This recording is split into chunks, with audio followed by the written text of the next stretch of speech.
To set up your remote monitor, follow these simple steps. Start by plugging the power cord into the laptop and the other end into an electrical outlet.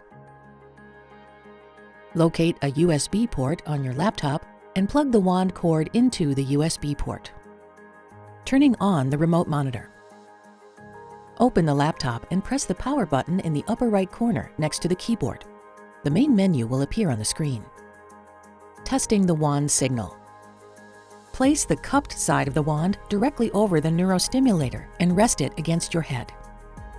Click Step 1 Test Wand Signal.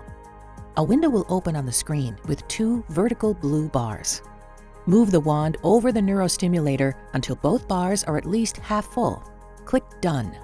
Continue to hold the wand in that position for the following step. Collecting data.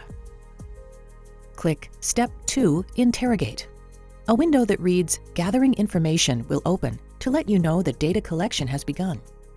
Continue to hold the wand while the blue bar fills.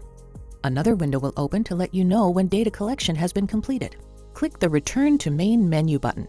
You can now put the wand down and prepare to send data to the secure website.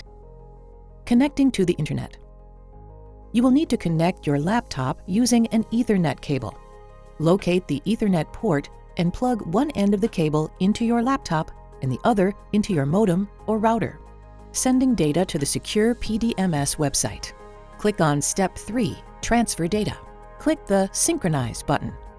A window will open to tell you that the remote monitor is connecting to the secure website. Connected, a second window will open and display the status of the data being uploaded and sent to your doctor. Allow up to approximately 5 minutes for data to be transferred.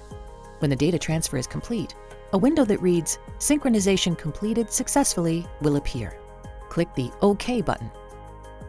Powering off. Click on Step 4, Exit. Click Yes to confirm you want to turn the remote monitor off. Then store the monitor in a safe place until you are ready to use it again.